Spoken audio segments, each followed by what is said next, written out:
All right, we can go ahead and start. All right. Well, I want to thank everybody who is with us in person and online. And I want to thank Abe and SueZann for rattling my cage to make this happen today.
And in history, 30 to date.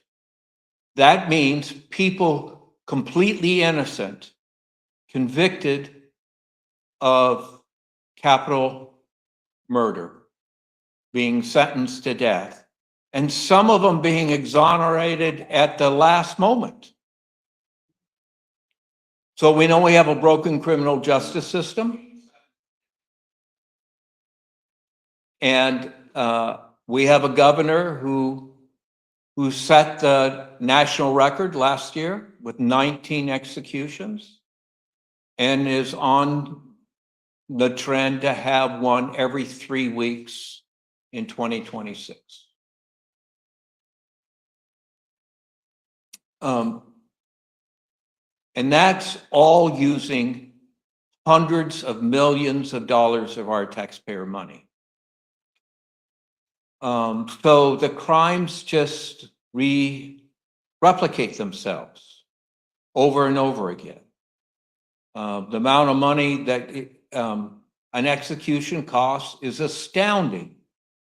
The cost of doing this, you would think oh no, it wouldn't cost anything at all, but there's due process, there's lawyers, there's reviews, there's requirements that have to be gone through before a death warrant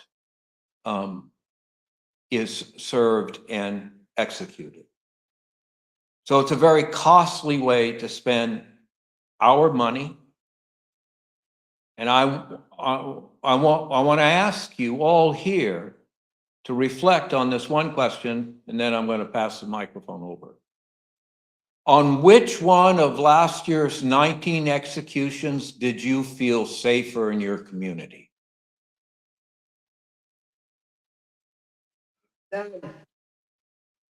None. Did you even know they were happening?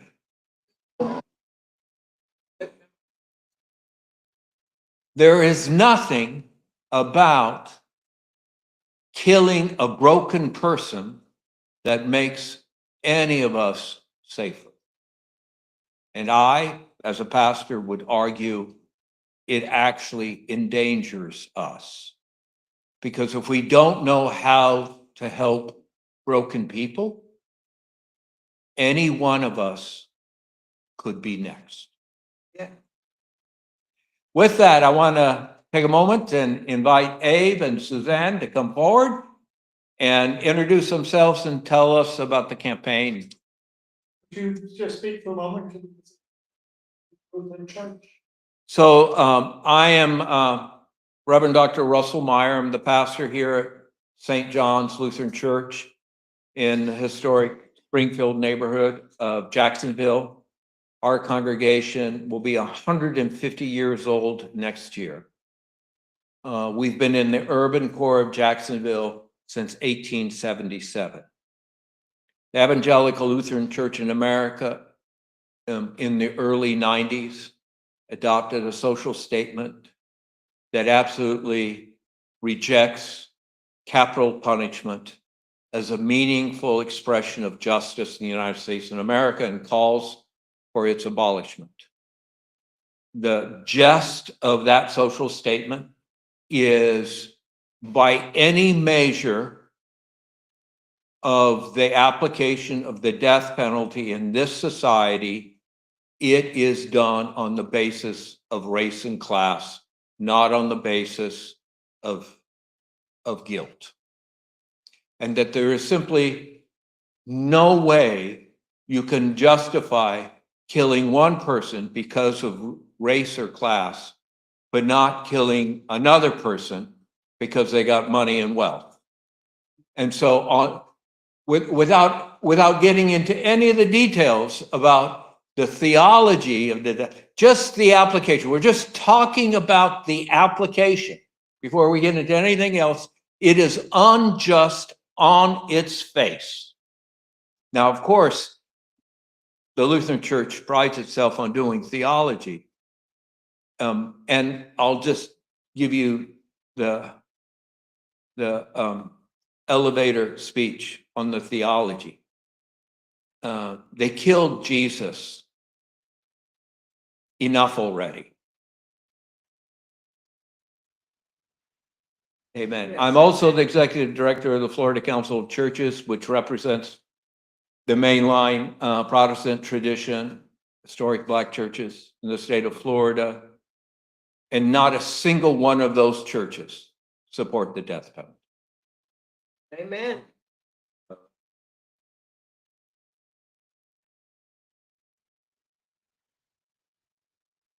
Amen. Thank you, Reverend Meyer. Thank you all for being here today. We're grateful to be in your presence, to the beautiful worship service this morning, and we're grateful also to be a part of that. And all of you who stayed and all of you that have come, we're just happy to have you and to be with you I want to start by just tolling this bell once. And let you know that in a little while, I'm going to give all of us a chance to toll this bell. This is what we call the Delaware bell. And it's, as you can see, written on the front of it, in the casting of it, Delaware citizens opposed to the death penalty. They had this bell made to toll outside the prison in Smyrna, Delaware, at the time of executions. There were 18 executions in what we call the current era of the death penalty, which is since 1972. And then Delaware stopped executing people. And then, because of a Florida case, the Hearst case, which talked about having a unanimous jury, Delaware Supreme Court reviewed Delaware's death penalty and threw it out and found it to be unconstitutional. And they'd never seen fit to fix it. So in 2024, the Delaware legislature scrubbed all the death penalty language out of their statute. In 2025, they actually passed the first step one of a constitutional amendment to prohibit the death penalty. Florida has a constitutional amendment they passed in 1998, and then that was thrown out, and they did it again in 2000 to allow for the death penalty in our state constitution here in Florida. In Delaware, we're working on prohibiting it. Michigan is the only state that also prohibits it. So in any case, they no longer needed this bell. There's no executions in Delaware. They called up and said, hey, can we send this bell out to the world with you? And that's why I have this, and that's why we're here today, because we're launching a campaign called the For Whom the Bell is Tolled campaign, like you can see on the sign. For Whom the Bell is Tolled calls on communities of faith to somehow signify that you oppose the executions that are happening. Those that have bells will toll their bells at 6 p.m. on execution day in solidarity with the bell tolling that's happening outside the governor's mansion in Tallahassee, as well as outside the prison in Starke at the time of the executions. And of course, for churches that don't have bells, or like this one where the bell tower is no longer functioning, you put up your sign as we put outside, tell people, pray about it each on the weekend prior to. That's the campaign. And we are grateful also for Reverend Meyer for helping us take this to the members of the Florida Council of Churches, who are also hosting us, some of them around the state, as we talk about this, as well as Catholic churches and others. We're just getting going and we're building it, and that's why we're here. The other reason why we're here is because, as we've heard, Florida had 19 executions last year, a record-setting pace for Florida. And already this year, starting on Tuesday, within a 4-week period, we're going to have 3 executions so far. And if Governor DeSantis continues as he has been, then we're going to see as many as 30 executions this year. And we'll see how far he goes. At least 20. Every time somebody's executed within a week, we can expect that he'll put somebody else on death watch and keep 3 people on death watch on a rotating basis. It's torture. Death row itself is torture.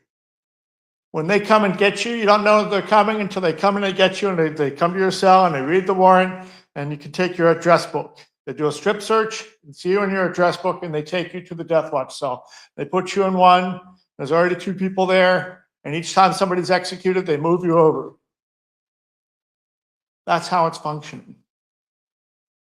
Part of the cruelty is that it's about the cruelty. Now, I shouldn't go any further without saying that we remember the victims, but not with more killing. That's the dismissal that we get when we talk about the death penalty. Well, what about the victims? Well, what about the victims? When they say to victim families, wait until we kill the guy and then you'll feel better, what they're asking victim families to do is put their healing process on hold. Whether or not the victim family doesn't want it or does, and we saw last year, even victim family members that said, we don't want this, please don't do this, they ignore them. Now, of course, if the victim family wants the execution, and what we're seeing right now, because of the way Governor DeSantis is in charge of deciding who the next person will be, as long as they've exhausted all their appeals, some death row some families of victims where the killer is on death row are actually lobbying now for their killer to get a death date. It's unlike any other state. So on Tuesday, we're going to execute Ronald Heath, whose victim is a man named Michael Sheridan. Then 2 weeks from then, on the 24th, Melvin Trotter, whose victim is Virgie Langford. And then just 1 week after that, March 3rd, Billy Kearse, whose victim is a Fort Pierce police officer, Danny Parrish. And is it going to make us any safer? Is it going to bring back our loved ones? No. Meanwhile, while we can't challenge the law that put them on death row, they are challenging. There is a challenge right now about the process that Florida is failing to follow its own rules. According to Department of Corrections records, they're using expired drugs. They're using incorrect dosages of drugs. They're using drugs that are not in the written execution protocol. And also, we have information from their own records. They're also not keeping good records. It's what we don't expect, especially from a state that has a sunshine law, right? We should have complete transparency about all this, and we don't. So Ronald Heath is going to be the 29th execution under Governor DeSantis. It's going to happen 6 p.m. Tuesday. We invite you to come and stand with us at the prison, or if not, to be in prayer and to do something that calls out, which is why we have T-shirts if you want to wear a T-shirt, buttons if you want to wear a button. We've got signs you can take and put in your yard or your window, things that we can do to elevate the visibility of this issue and to involve especially faith communities that have bells. Let's get them all together and make sure that we're hearing bells at the time of execution, tolling them every time there's an execution in this state. So when SueZann is finished speaking, she's going to give us all an opportunity to toll this bell. And I want you to internalize that sound and to know that together we are standing against these executions. Now, when you get a chance to talk about the death penalty with people, especially people that are new to the issue, that's the challenge they're going to give us is, well, you'd feel different if it happened to you. And what I tell them when I hear that dismissal is, you know, you're right. I don't know how I would feel exactly because I've never had a loved one murdered in my family. Not lately. Maybe you do. I hope not. But if you do, then you have your own experience to share. But for someone like me who doesn't have that, I invite people to share the story of people that I've heard, such as the one we're about to hear. So with that, ladies and gentlemen, your friend and mine, SueZann Bosler.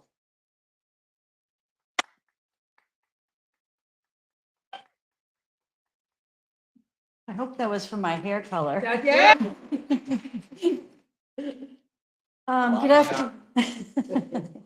Good afternoon, everyone. Good afternoon. There's so much to say about this. I don't, like he mentioned, I don't know what everything he said, but I might repeat some things, but I don't know how much you know about the death penalty. I don't know how much you have experienced, but I think a lot of us have watched the news and seen a lot of death on the news and in America. So I'm going to start off by just mentioning a couple things. When you were talking, it stuck in my head about grace, peace, and justice. That goes so along with what I'm talking about, and what Abe's talking about, and what you mentioned also. Grace, peace, and justice. And I sometimes can add equality too. So I was lucky enough to meet people to be involved in this more. But the unfortunate part is that I have a story to tell you of how I got involved. But before I do tell my story, I will first off say that every one of us has a story. I just will be sharing you with mine. I'm like I said, I'm SueZann Bosler. I'm a co-founder of Journey of Hope from Violence to Healing. And it's kind of like what it says, like I mentioned before on my t-shirt. Here's our brochure. And here we are right here with the 5, oh gosh, I was young then. Wow. So don't look too closely. But we are some interesting people, speakers from all around the world. We have friends in Africa, we have friends in Europe, we have friends everywhere that join us with a story. And in our particular group, everyone of the co-founders have lost a loved one. And also we have invited exonerees, families of exonerees, and families of people who have been executed. So we have all kinds of stories, but what downsizes it was we are all victims. We are all victims, which America makes us that way. So I don't know, I was born in Florida. I don't know if there's any natives here. Native? But you've been here most of your life, probably. It's close enough, right? Except me. I was born here. But when I was born here, it was interesting when my parents came here. They lived in the Keys with my grandparents. And I mean, has everybody been to Keys, Key West? Oh, there's nothing like it, is there? So we had a lot of interesting things happen because my dad took a job in a bad area in Opelika, Florida, which is in Dade County, Florida, which is almost the last county. And my dad was excited about it because my dad was a minister of Miami First Church of the Brethren. I think a lot of people might have heard of Brethren, right? Kind of a sisterhood church of Mennonites, Amish. We're more of the liberal, in a way, of that section of that category. My dad was excited because he knew that it was an area that wasn't the best, but he was excited to be there for everybody. So everybody knows here what parsonage is. What is the parsonage? Place where the minister lives. It's attached to the church, correct? Yeah. We were attached to the church. We were like 20 feet away from the official church. So all the people that came to our door and rang the bell, we had regulars that were used to ask for help. And we had new people that came. So we were always interested in the new challenge that we have. What is their story? What do we need to help them? Or how do we need to get around them and help? So this day, it was 3 days before Christmas, December 22nd, 1986. And my sister had just had a baby a couple months before. And my dad and I went Christmas shopping to get presents to take up to see his only granddaughter and my niece. We came home. I was getting ready to go out again. My dad was reading in the living room, and then the doorbell rang. I was listening to see if it was a new person or if it was somebody regular that we're used to, that we would recognize the voice. But the strange thing was as soon as my dad opened the door, he made strange, painful noises. And I'm thinking to myself, that sounded weird. What is going on out there? So I go running out into the hallway. I'm looking down the hallway, and my dad's holding onto the kitchen doorway, getting stabbed with a knife from this man over and over and over and over and over and over and over again. He collapsed on his hands and knees. The man heard me scream, so he turned around. He was going to stab me in the front, so I turned and he stabbed me in the back, and I went down. Turned around, and what did he do? He did this again, over and over and over and over, 22 times to my dad. So he collapsed. And I got up, and the man was really fast because he put his hand on my shoulder here, and I'm backing into the living room as I see out the corner of my eye, dad slowly crawling to the front door. And he's holding the knife up here. We're staring into each other's eyes. I see the knife come to my face, so I turn my face, and it embedded in my head here twice. And I went down on the floor. And you know, all of us are not exactly experts at what we do with these kind of cases. So I somehow had a human instinct to hold my breath, to pretend I was dead, because I could hear him. All that work that he just did, he was watching to see if he needed to stab me more so he wouldn't have a witness. So I must have somehow convinced him, because I first heard my bedroom door open. We had a bamboo sofa, so when I had a river of blood coming across my face, but I was like blinking like this, trying to look at my dad, and I heard him trying to breathe. Each breath was a little bit less. But I had to really convince myself to stay in order so that hopefully I could bring help for my dad. But the guy seemed to be taking so long. I just was saying, please leave so I can save my father, because obviously my father was still needed in this area. He finally left and I went straight to the phone, called 911. The first one made me sound like a prank phone caller. Actually, we have a tape of how bad it was. It was horrible. So I got really mad at her, hung up, called back again, because I just needed to hear help is on the way. So I could hang up. And if my dad was going to die, I did not want him to die on that cold terrazzo floor by himself in a pool of blood. If he was going to die, I wanted to hold him in my arms right here so I could say, I love you one more time. But again, everything does not work how we plan. I had lost so much blood, they kept me on the phone, and I'm sitting down, holding my head, rocking, and I finally see the cop come in. And as soon as I saw the cop come in and pull his gun out, because he didn't know if the person was still there, I blacked out. And I remember waking up in the ambulance, the helicopter across the street, and the ICU room. And what did I do? All I did was care. All I did was ask, is my dad alive? Is my dad alive? And nobody would answer me. So instead of us going up to our family, they came down to ours. Right, it was supposed to be ours. But after that, they had to do an 8-hour surgery and take out hundreds of pieces of shattered skull from the knife and a piece of my speech and memory. So my brain is damaged from the knife. And so it was kind of hard for me to speak a little, and challenge of emotions. I remember first because my face was all swollen up. My mom said when she came in to see me, the whites of my eyes were dark red, and my neck was swollen out to here, so she didn't recognize me. But when I heard my mom's voice, the first thing I said to her was, "Merry Christmas." But it was after that, what was my question to her and everyone else that next 7 days? Help is on the way. Hopefully help it. No, sorry, where is my dad alive? Is my dad alive? Is my dad alive? And after a while, they just kept saying, yes, yes, yes, yes, yes. But you know how sometimes when you keep asking this question for a week, you start getting these inklings, something's not right. So a week to the day later, I see my mom, my two sisters, the doctor, nurse, and at the end there was a minister. No offense, Myers, but when there's a preacher at the end, it doesn't look good.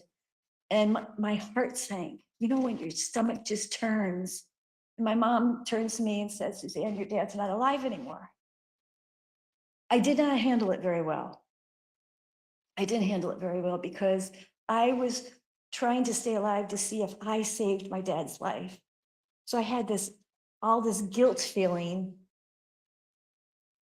and I didn't want to live anymore. So I was trying to tear out all the tubes that were hooked up, and they had to sedate me, put me in a single room, and unfortunately, I couldn't ask the question anymore.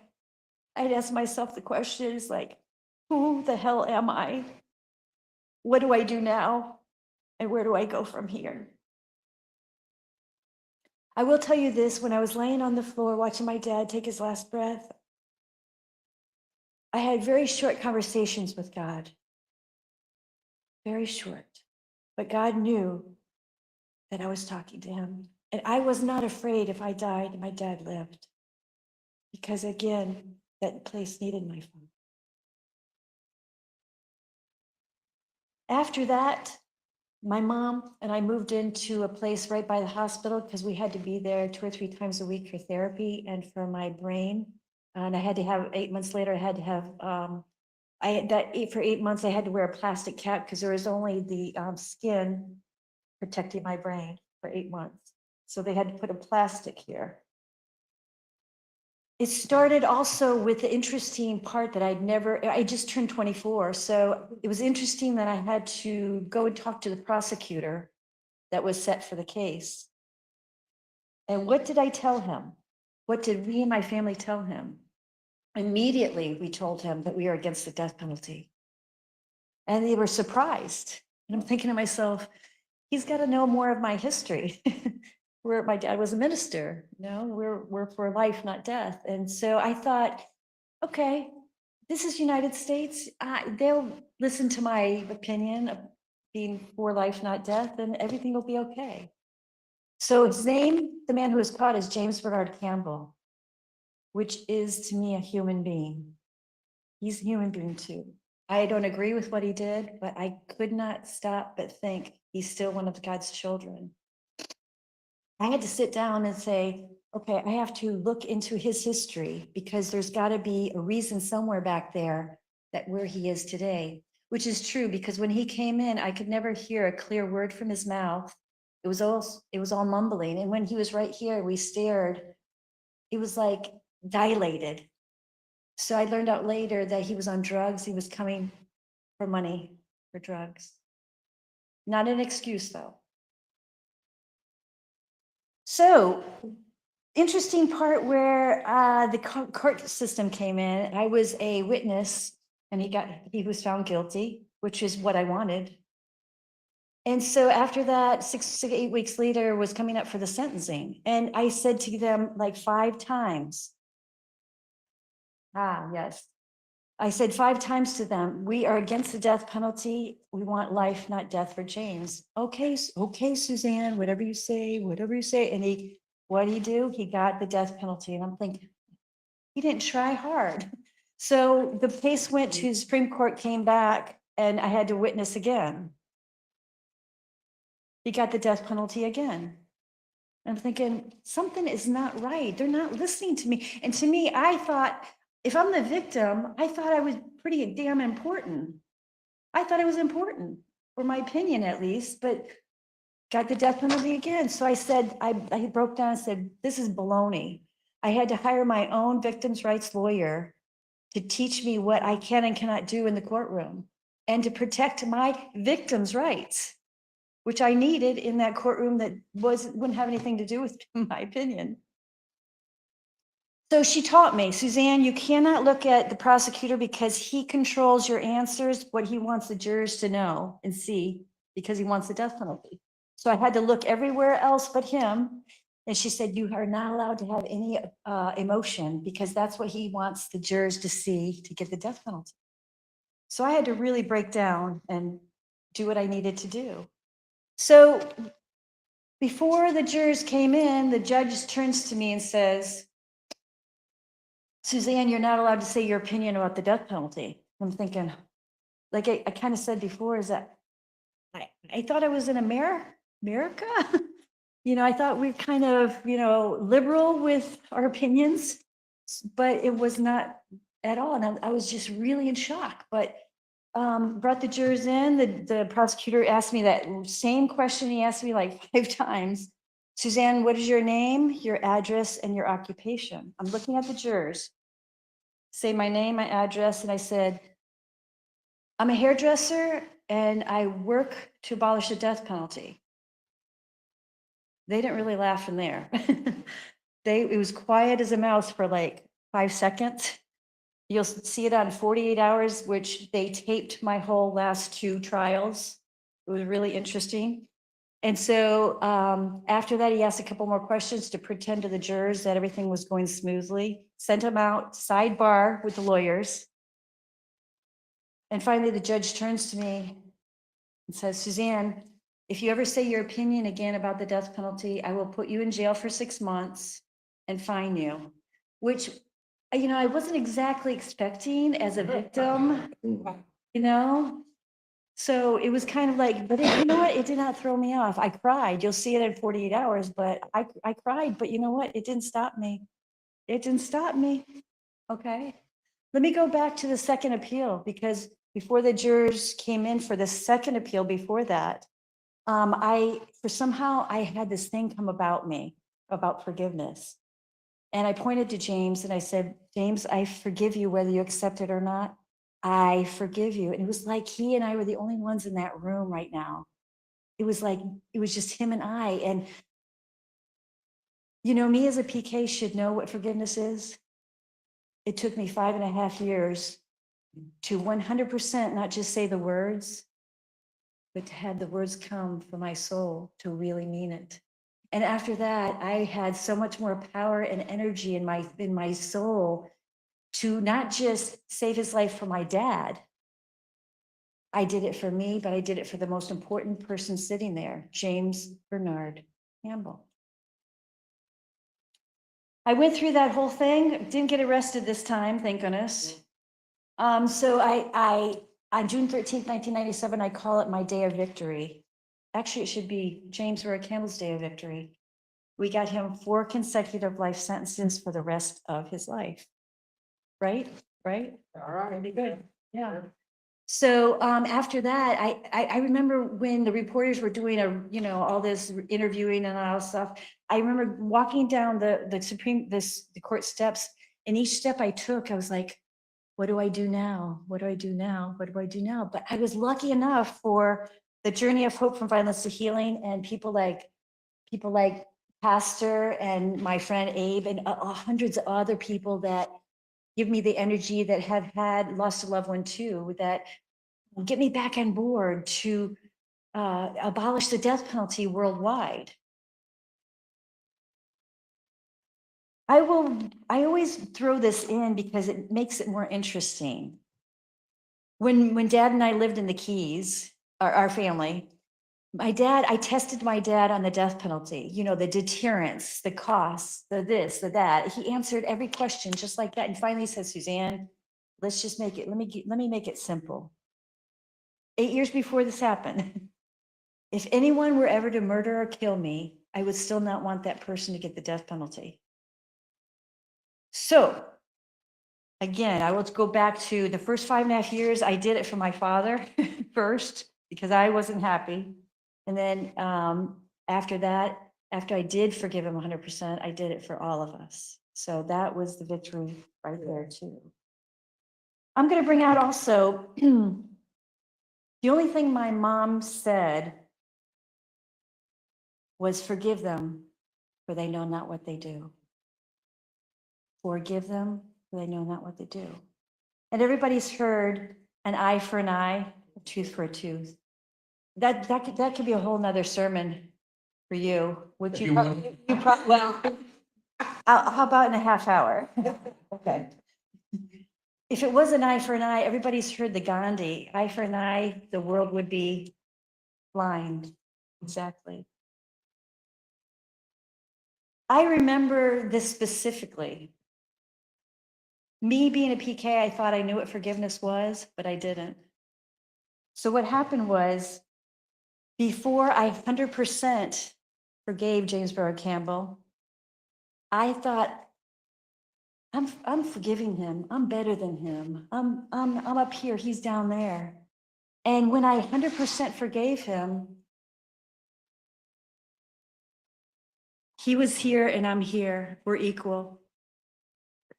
I'm not better than him. I have my things to do. I have my imperfections to take care of, and I'm not going to go down that road anymore. There is so much to tell you, so I'm going to just throw out a couple of facts. Like he mentioned, Ronald Heath, Tuesday, is going to be executed. And as I mentioned before, his family and friends will be joined into all the victims we already have in Florida. And I think, did I hear something about Thursday's prayers? Prayers and Thursdays at 9:15. Did I read that on? Is that every Thursday? Yes. So if suggestion would be if like during the week of an execution, I really strongly would love for you to pray for, it's been hard for me to do, but pray even for DeSantis. Pray for the people who are going to push the button. Pray for the people who are going to put the needle in. Pray for his family. Pray for the victim and their family. And if you can, I think I heard something over here that ding, ding, that you could use instead of a bell or whatever you guys come up with that you could do. Did you all know that states without the death penalty have less murders, right? And if I wanted the death penalty for James Bernard Campbell, would that bring my father back? No, it wouldn't at all. I look at forgiveness as allowed to people, all colors, all countries, all languages. It's for everybody. And as everybody probably has heard many times, Jesus was crucified / executed himself. I remember speaking with Myers before both of the meetings. And he mentioned something that reminded me of this thing I saw on TV, this commercial, that it was a father and a son. They were shaded. You couldn't even see who they were. They were, there was like a shadow. He was beating his son, 3-year-old. We all feel sorry for the 3-year-old, right? Right? We all feel sorry for the 3-year-old, but people like James Bernard Campbell was that 3-year-old, and they didn't feel sorry for them anymore. But like I said before, each of us has history, why we are who we are. And that's another thing that I'm sorry if I repeat myself, but if we don't give the people on death row a chance to get better, how are they going to get better? Or at least have the opportunity. And number 2, I'm going to say something you already know, is that it's not our job, our opportunity to do what is God's. We can't say what date they die. We can't say what time they die. We can't say how they die and do it. We are humans. We have so much more to do. That's God's job, right? And you will be seeing right here about for whom the bells toll.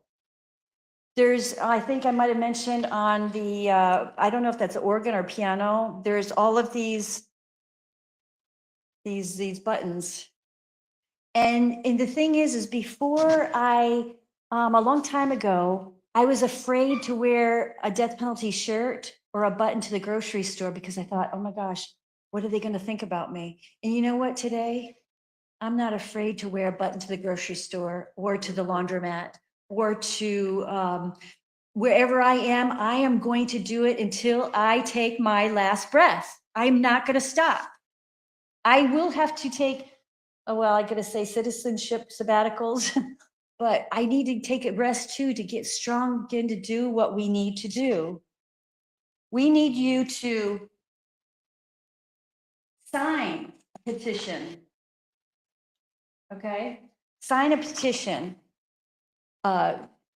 Join a protest with a sign. Call the governor's office. There's a whole list of what you can do, especially here in Florida. Let's see, where did I have it? So if you want to join the FADP, here's a scan, or you can just go on FADP or Death Penalty Action or Journey of Hope. Or .org on the end of each of those. .org at the end of each one of them. If you want to see, if you don't want to do anything with them, it's good to at least, there's Zooms all the time on dpa.org that you could see what we do as the person is getting executed inside. We have a Zoom with beautiful people all around the world, and we keep it in a gentle fashion in respect for what is happening. I show this all the time, but I kind of do my own wording, but here it says, read this for me. Do we kill people? Who killed people? To show that killing people is wrong? Amen. And I say to Governor DeSantis, why do you kill or execute people? Who kill people? To show us Floridians that killing people is wrong. It's very, to me, simple. But then everybody knows this one too. What is this? Jesus. Who would Jesus execute? Who would Jesus execute? How much more simple can we get, right? Okay. Here's my picture after my first surgery. Unless he had it up there already. Did? Yeah, sure, before. Yeah. Oh, wow, I did look younger, didn't Yeah. We all do. I? I think I need another operation on this part. Where's Um, that red hair from? oh, it's very natural underneath. That's it. That's all I'm gonna say. That's all I'm gonna say. I think everybody also knows violence begets violence, right? And I'm gonna read something to you that I wrote all of these things, what I feel about forgiveness. And I just broke it down because I didn't have a lot of time. So hopefully maybe one of them you could like register to. Did everybody here knows Billy Joel, right? New York State of Mind, right? What did he say in there? When you forgive, you leave it all behind, right? When I 100% forgive, I will no longer keep score. Forgiveness is free. Forgiveness gives us freedom. Forgiveness is a gift to ourselves. We own the right to forgive, but the people on death row have the right to forgive or to accept it too. They have every right also. Forgiveness is always available. Forgiveness has no timeline. Forgiveness is surrendering to peace. Forgiveness is for every human being on this earth. Forgiveness is our soul's right to live again. Forgiveness gave me my life back. It did. It gave me my life back. I will forever sponsor forgiveness. Forgiveness liberated me to save James Bernard Campbell's life. Forgiveness is my best friend. And lastly, forgiveness commands emotional healing. My father was a minister, but he wasn't perfect. My father taught me about the death penalty. He taught me about life. And I will never stop talking, not just in my name, but in my father's name, because I know he would want to do that too. Does anybody here know the song, Let There Be Peace on Earth and Let It Begin with Me? Would you all like to sing it with me? Yeah.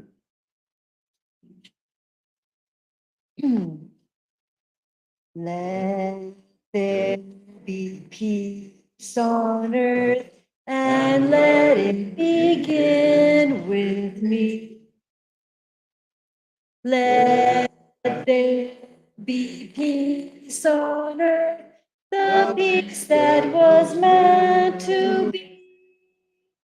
With God as our Father, brothers all are we.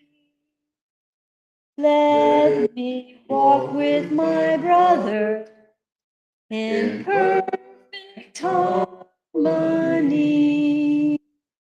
Let peace begin with me. Let this be the midnight. With every step I take, let this be my song about to take each moment and each moment.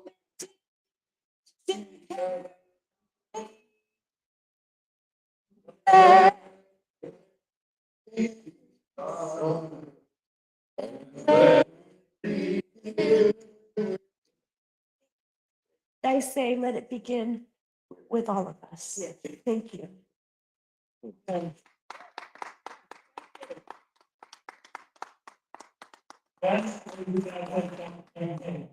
Oh, yes. So for whom the bell tolls is exactly what it is that we will be, pretty much almost every execution, we will be standing up here. I'm going to do it first. But if people would like to join me, come stand in line. And what I'm doing is I'm going to be saying a word and then I'm going to do it 2 or 3 times. And then everybody is allowed to come up with saying something or not say something in memory of the people on death row that have gotten executed or up and coming executions. Okay, so I'm going to start off by my father's memory. But I'm also going to start off by saying about the people on death row that have nobody, that are treated like nothing. And I always say to people, the people on death row are not just a number on their uniform. They have a name, they have a mother and the father too, and we cannot let this continue to happen to all the people out there.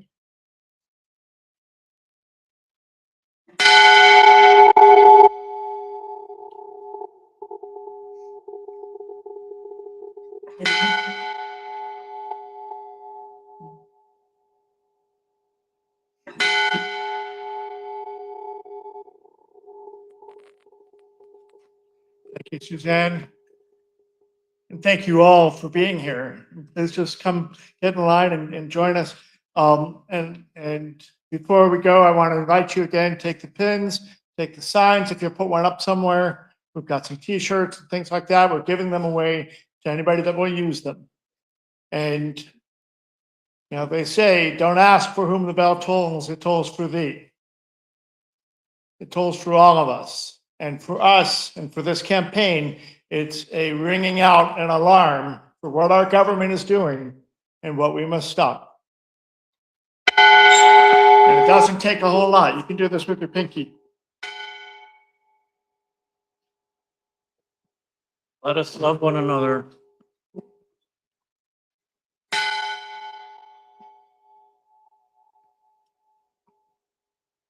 Everybody deserves peace and love, no matter what the situation is.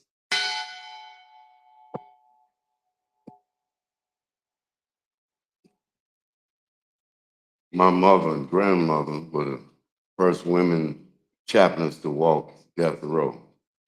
They abhorred the death penalty.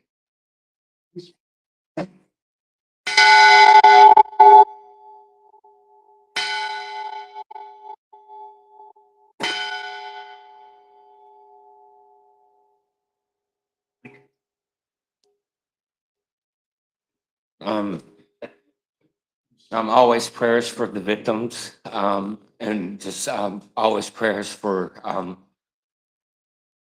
the crimes and the individuals that struggle, that are on death row, and whatever caused them to get to that point. But please, God, just save their lives and keep them going until you make that decision for them, not us.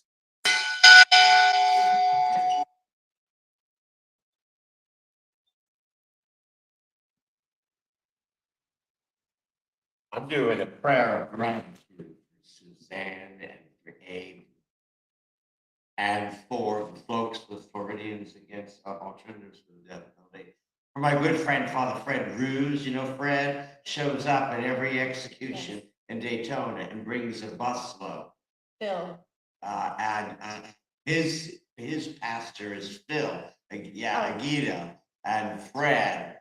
And I'm also tolling for a candidate that's running in the Democratic Party here, who I want to get to talk about the death penalty. Listen, just come up in politics, in political talk. And I want it to be an issue. And I want all the bells to ring in Jacksonville and everywhere.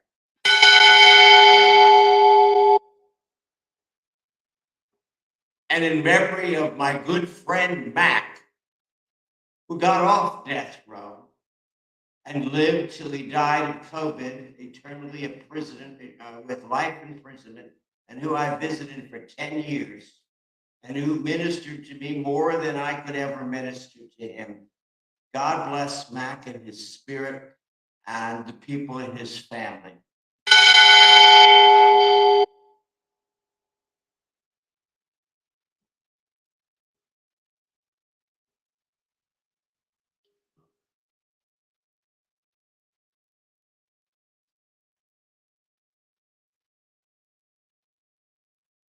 For my Uncle Bob, who was stabbed to death in Omaha, Nebraska, when I was just a teenager, for his family.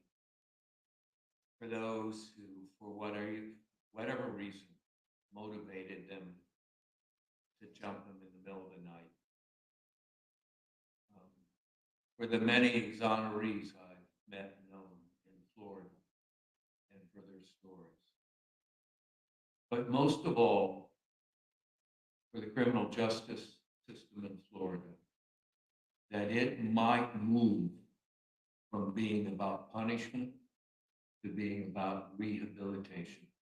That we might, in our own time, see the law changed so that the purpose of our justice system is to help people find healing rather than completely breaking them in body and spirit.